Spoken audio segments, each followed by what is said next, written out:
మిత్రులందరికీ నమస్కారం.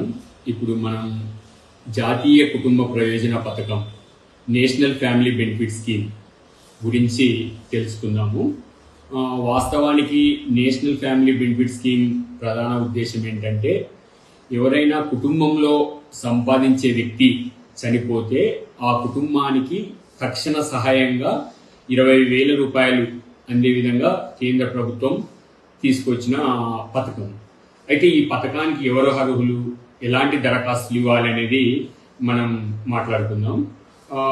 ఈ పథకానికి 19 సంవత్సరాల నుండి 59 సంవత్సరాలు ఉన్న వాళ్ళు, అంటే ఆ వయసు మధ్యలో చనిపోయిన వాళ్ళందరూ ఈ పథకానికి అర్హులు.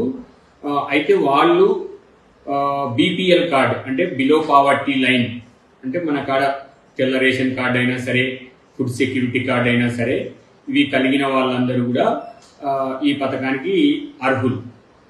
కాబట్టి వాళ్ళు ఎటువంటి సర్టిఫికేట్స్ ఈ పథకానికి ఇవ్వాల్సి ఉంటుంది అంటే, తహసీల్దార్ కార్యాలయంలో NFBS దరఖాస్తు ఫామ్ అందజేయాలి.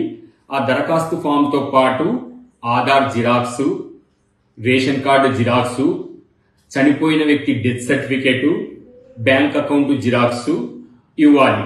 అంటే సంపాదించే వ్యక్తి మహిళ అయినా పురుషుడు కూడా దరఖాస్తు చేసుకోవచ్చు.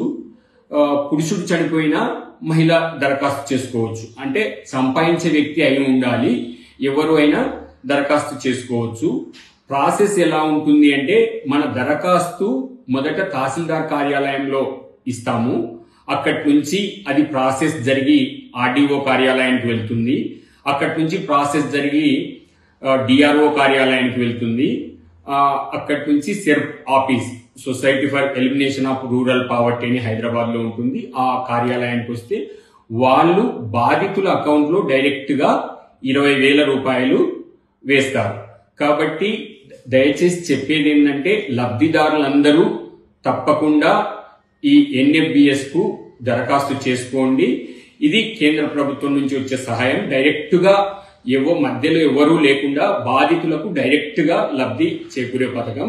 మీరందరూ ఈ పథకానికి దరఖాస్తు చేసుకుంటారని, ఏమైనా మీకు చిన్న చిన్న అనుమానాలు ఉంటే స్థానిక తహసీల్దార్ కార్యాలయంలో తహసీల్దార్ గారిని గాని, లేదా డిప్యూటీ తహసీల్దార్ గారిని గాని, RIని గాని, ఎవరినైనా మీ అనుమానాలను నివృత్తి చేసుకోవచ్చు.